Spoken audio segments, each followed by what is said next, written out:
ఓం సాయిరామ్ సమర్థ సద్గురు సాయినాథ్ మహారాజ్కి జై. సాయి భక్తులందరికీ నమస్కారం అండి. మన బాబా గారి దయ వల్ల మనందరం బాగుండాలి, సంతోషంగా ఉండాలి అని చెప్పి మనస్ఫూర్తిగా కోరుకుంటూ ఈరోజు వీడియో స్టార్ట్ చేస్తున్నాను ఫ్రెండ్స్. ఇక ఈరోజు వీడియోలో మనం చూడబోయేది ఏంటి అంటే, తల్లి, నీ జీవితంలో చెడు సమయం మొదలయ్యింది. నువ్వు ఈ ఒక్క మాట గుర్తుంచుకొని తీరాలి. జాగ్రత్తగా ఉండు బిడ్డ. నీ బాబా చెప్పే ఏ మాట కూడా నువ్వు పూర్తిగా విని తీరాల్సిందేనమ్మా అని చెప్పి బాబా గారు మనకు ఒక మంచి సందేశాన్ని అయితే తీసుకొచ్చేసారండి. ఆ సందేశం ఏంటి, ఆ సందేశం రూపంలో బాబా గారు మనతో ఏం చెప్పబోతున్నారు అనేది ఆయన మాటల్లోనే విందామా. బిడ్డ, నీకు చెడు సమయం మొదలైంది అంటే ఈ నా మాటలు నువ్వు తప్పకుండా వినాలి. 2 నిమిషాలు ఈ నా మాటలు విన్నావు అంటే నీకు ఆ చెడు సమయం ఎలా దాటాలో అర్థమవుతుంది. కాబట్టి నువ్వు ఎంత తక్కువగా మాట్లాడితే అంత మంచిది బిడ్డ. నువ్వు ఎంత దూరంగా ఉంటే అంత మంచిది. నువ్వు ఎంత తక్కువగా ప్రేమిస్తే అంత మనశ్శాంతి ఉంటుంది నీకు. ఎంత హద్దుల్లో ఉంటే అంత మర్యాద.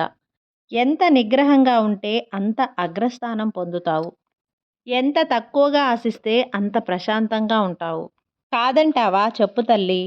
నలుగురిలో ఉన్నప్పుడు నీ నాలుక ఎంత హద్దుల్లో ఉంటే అంత మంచిది. నలుగురితో మాట్లాడేటప్పుడు నీ ఆలోచనలు ఎంత దురుసుగా కాకుండా ఎంత తక్కువగా అదుపు పెట్టుకుంటే నీకు అంత బలం పెరుగుతుంది. బాధ అనేది మనిషిని మార్చేస్తుంది. మౌనంగా ఉండటం, అలాగే బాధతో కుమిలిపోవటం. 2 రోజులు బాధగా ఉంటుంది, మరి 2 రోజులు ఇబ్బందిగా ఉంటుంది. ఒక వారం రోజుల్లో అంతా సరి అయిపోతుంది. తప్పదు అని తెలిసినప్పుడు ఆ తప్పును తప్పించుకోలేవు తల్లి. ఇదే ఓటమి వెనక ఉన్న కథ. భార్య ఎప్పుడూ నవ్వుతూ ఉండాలి, భర్త ఎప్పుడూ నవ్విస్తూ ఉండాలి. అప్పుడే వాళ్ళిద్దరి జీవితం చాలా సంతోషంగా, హాయిగా ఉంటుంది. మీ సంకల్ప బలం ఎక్కువగా ఉండాలే కానీ మీ ఎదుగుదలను ఎవ్వరూ ఆపలేరు తల్లి. నీకు కష్టాలు ఎక్కువగా వచ్చినప్పుడు నాకే ఇలా ఎందుకు అవుతుంది అని ఎక్కువగా చింతించకమ్మా. ఒక్క విషయం గుర్తుంచుకో తల్లి. కాలం అనేది ఆటగాళ్లకే మంచి పోటీ ఇస్తుంది, అంతేకాని చేతగాని చవటలకు కాదమ్మా. ఆడి చూడు, గెలుపు ఎంత గొప్పగా ఉంటుందో తెలుస్తుంది నీకే.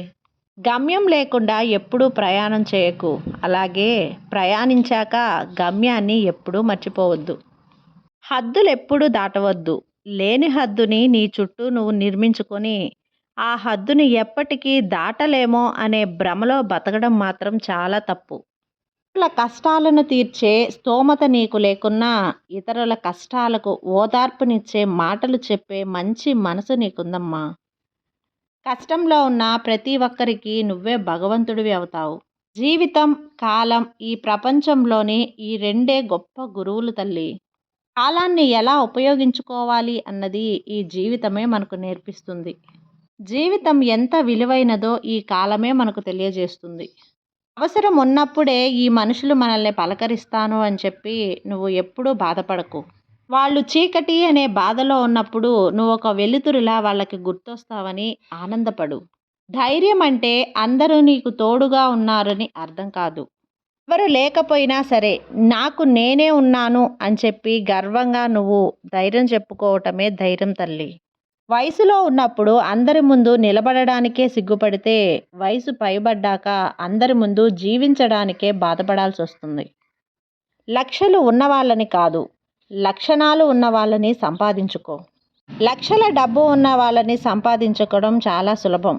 అదే లక్షణాలు ఉన్న వాళ్ళని పోగొట్టుకుంటే తిరిగి సంపాదించుకోవటం చాలా కష్టం తల్లి. జీవితంలో అనుకోకుండా పరిచయమైన వాళ్ళతో మన బంధం విడిపోవడానికి చాలా కష్టమవుతుంది. ఆ బంధం ఎలా ఉంటుంది అంటే కలిసి బ్రతకడానికి వీలు కాదు, అలాగే విడిపోవటానికి మనసు రాదు. కాదంటావా చెప్పు తల్లి. చివరి వరకు కలిసి బ్రతకాలని మనం ప్రయత్నిస్తూ ఉంటాం. ఆ ప్రయత్నం ఫలించలేదు అంటే మనకు చాలా బాధపడతాం. కష్టమైన నష్టమైన చివరి వరకు కలిసి ఉండగలిగితేనే విజయం సాధించగలుగుతాం. అదే చివరి వరకు కలిసి బ్రతికేది భార్యాభర్తలు మాత్రమే. ఎవరి కోసమో ఎవరి మూలానో మీ భార్యాభర్తల సంబంధాన్ని రద్దు చేసుకోవద్దు తల్లి. నువ్వు అనుకున్నది అనుకున్నట్లు జరిగితే ఇన్ని ఇబ్బందులు ఎందుకు వస్తాయి చెప్పు? జీవితంలో ఉరుకులెందుకు, పరుగులెందుకు? ప్రయత్నించు. నీ ప్రయత్నం తప్పక ఫలిస్తుంది. కట్టుకునే బట్ట నుంచి కాలే కట్టె వరకు అన్నీ నువ్వే సంపాదించుకోవాలి తల్లి. బాగా సంపాదిస్తే చచ్చిపోయాక నిన్ను మోసే ఆ నలుగురిని నువ్వే సంపాదించుకోగలవు. గొప్పగా బతికితే ఆ నలుగురిలో నిన్నే గొప్పగా నువ్వు చూపించుకోగలవు. నలుగురికి సాయం చేయగలిగితే ఆ నలుగురిలో నీ గొప్పను చూపించుకోగలవు.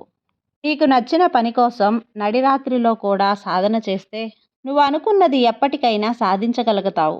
మొదలుపెట్టు బిడ్డ, నీ సాధన అనేది మొదలుపెట్టు. నేను చెప్తున్నా కదా, నీ సాధన నువ్వు ఈ క్షణమే మొదలుపెట్టు. నువ్వు మొదలుపెట్టిన వెంటనే నిన్ను తరుముతున్న ఈ చెడు సమయం నుంచి నువ్వు ఎలా బయటపడతావో నువ్వే ఆశ్చర్యపోతావు. అందానికి అభిమానులు ఎక్కువ, అలాగే అధికారానికి గులాంగిరి కూడా ఎక్కువే. పదవికి ప్రజలు ఎక్కువ, అలాగే ధనానికి పొగడ్తలు ఎక్కువ. నిజానికి శత్రువులు ఎక్కువ, నీతికి నిందలు ఎక్కువ. మంచికి కష్టాలు ఎక్కువ, అలాగే సముద్రం అనేది ఒక్కటే. ఇక్కడ సమస్య ఏంటి అంటే బిడ్డ, ఈత వచ్చిన వాళ్ళకి ముత్యాలు దొరుకుతాయి, వల వేయడం వచ్చిన వారికి చేపలు దొరుకుతాయి, అలాగే నిలబడి ఉన్నవారికి కాళ్ళు మాత్రమే తడుస్తాయి. జీవితం కూడా అంతే తల్లి. ప్రయత్న బలం ఎక్కువగా ఉంటే మనకు అంత ఎక్కువగా దొరుకుతాయి. అర్థమైంది బిడ్డ? బంధం అనేది ఎప్పటికీ కూడా భరించలేనంతది మాత్రం కాదు, విడిపోయేంత విలువలేనిది కూడా కాదు. భరిస్తే బలం పెరుగుతుంది, అలాగే అర్థం చేసుకోగలిగితే దాని విలువ కూడా పెరుగుతుంది. గుర్తుంచుకో బిడ్డ, ఈ బాబా మాటలన్నింటినీ గుర్తుంచుకో, అర్థం చేసుకో, నమ్మకంతో ఉండు. అంతా మంచే జరుగుతుంది. నీ బాబా ఉండగా నీకు భయం ఎందుకు చెప్పు? సర్వే జన సుఖినో భవంతు. జై సాయిరామ్.